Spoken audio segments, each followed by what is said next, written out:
জাদুঘরের যারা জাদু করবে, জাদুকর যারা, যাদের একটাই শাস্তি, তাদের শাস্তি একটাই, তার কল্লা উড়ায় দাও। এবং এটি এমন একটি কাজ, এই কাজ যখন কেউ করবে ঈমান ধ্বংস হয়ে যাবে, ঈমান ধ্বংস হয়ে যাবে। যে করাবে তারও ঈমান ধ্বংস হবে। নবীজি সাল্লাল্লাহু আলাইহি ওয়াসাল্লাম বলেছেন, মান আতা কাহিনান আও আররাফান ফাসাদদাকাহু বিমা ইয়াকুল ফাকাদ কাফারা বিমা উনজিলা আলা মুহাম্মদ সাল্লাল্লাহু আলাইহি ওয়াসাল্লাম।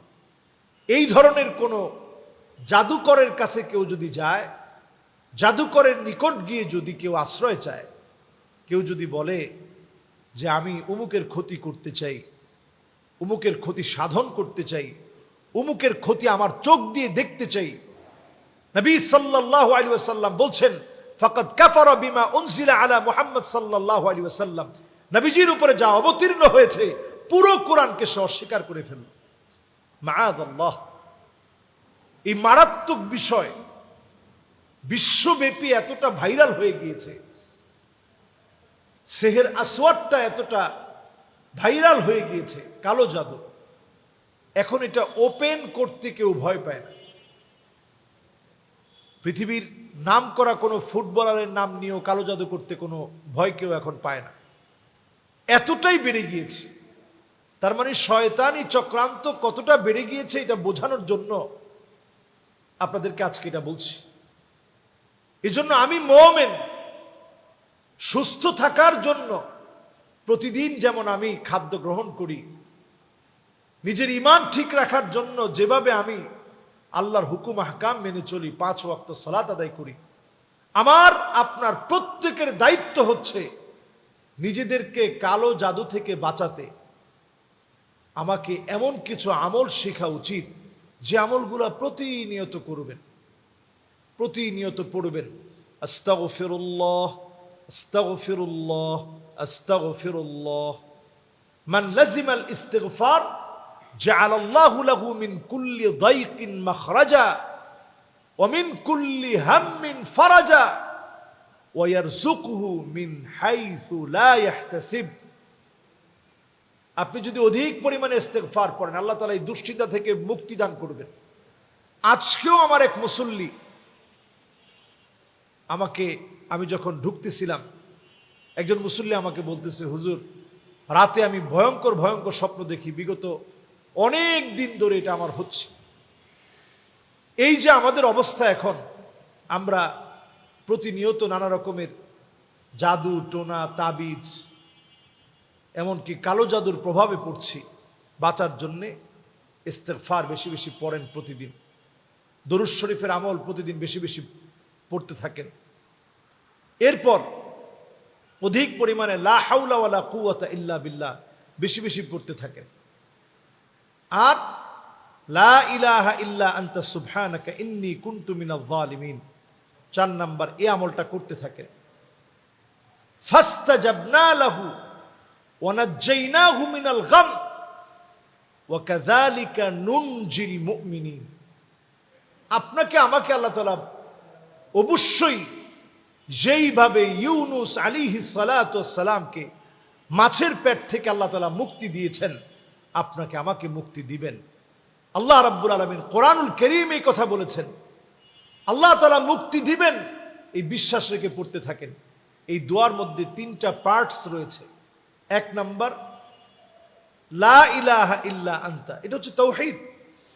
তাওহীদের ঘোষণা দিয়ে দোয়া করলেই দোয়া কবুল হয়। 2 নাম্বার আছে সুবহানাক, এটা হচ্ছে তাসবিহ। আল্লাহ পাকের তাসবিহ এটার মধ্যে এমন ভাবে আল্লাহ তাআলা লিপিবদ্ধ করে রেখেছেন, তাসবিহর পরে আল্লাহ তাআলা খুশি হয়ে যান, দোয়া কবুল করেন। এটার মধ্যে তাসবিহ রয়েছে, আল্লাহর পবিত্রতার ঘোষণা রয়েছে। এরপর ইন্নী কুনতু মিনাজ জালিমিন, এটা হচ্ছে ইস্তিগফার। একটা দোয়ার ভিতরে 3টা পার্টস রয়েছে, একটা তাওহীদ, একটা তাসবিহ, একটা ইস্তিগফার। যদি একটু বুঝে আমল করেন, ফাস্তাজাবনা লাহু, যেভাবে ইউনুস আলাইহিস সালামকে কোন বিজ্ঞান যেটা কল্পনা করতে পারে না, কিভাবে মাছের পেটে আল্লাহ তাআলা রাখলেন, আল্লাহ রাব্বুল আলামিন অবশ্যই মুমিনদেরকে মুক্তি দান করবেন। প্রতিনিয়ত আমল করার চেষ্টা করেন। ঘুমাতে যাওয়ার আগে আয়াতুল কুরসিটা পড়েন, সূরা ইখলাস একবার, ফালাক একবার, নাস একবার পড়েন। 5 ওয়াক্ত নামাজের ভিতরে ফজরের পরে 3 বার সূরা ইখলাস, 3 বার সূরা ফালাক, 3 বার সূরা নাস পড়েন। যোহরের পরে সূরা ইখলাস একবার, ফালাক একবার, নাস একবার পড়েন। আসরের পরে ইখলাস একবার, ফালাক একবার, নাস একবার পড়েন। মাগরিবের পরে ইখলাস 3 বার, ফালাক 3 বার, সূরা নাস 3 বার করে পড়ে ফজরের পরে আর মাগরিবের পরে শরীরটা মুছে দেন। যতটুকুন পারেন শরীরটা মুছে দেওয়ার চেষ্টা করেন। এশার পরে সূরা ইখলাস একবার, ফালাক একবার, নাস একবার পড়েন। কালো জাদুর ভয়াবহতা চারদিকে ছড়িয়ে যাচ্ছে। এটা আরো বিভৎস আকার ধারণ করবে। এখন যেভাবে মানুষের একেবারে চোখের সামনে, আগে শোনা যেত যে আসামে হয়তো এগুলো করা হয়, নানাভাবে বলা হতো যে আসামে, এরপরে বিভিন্ন অঞ্চলের নাম বলা হতো।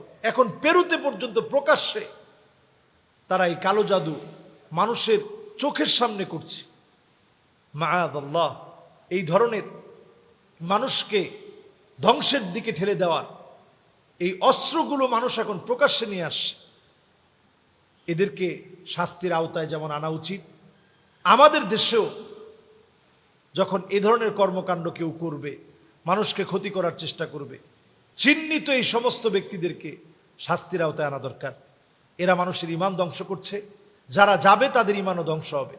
আমি কমেন্টসে দেখেছি অনেকেই লিখেছে যে এদের ঠিকানা দিলে এদের কাছে যেতাম, আমি উমুককে তাবিজ করার চেষ্টা করতাম, কালো জাদু করার চেষ্টা করতাম। মানুষের কাছে এই বিষয়গুলো এখন সহজ হয়ে যাচ্ছে।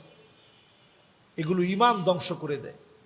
যে করবে তারও ঈমান ধ্বংস, যে সহযোগিতা যে নিতে যাবে, যে এই লোকদের কাছে গিয়ে কালো জাদু করাবে, যে করবে তার যেমন ঈমান ধ্বংস হবে, যে করবে তারও ঈমান ধ্বংস হবে, যে তার কাছ থেকে সহযোগিতা নিতে যাবে তারও ঈমান ধ্বংস হবে।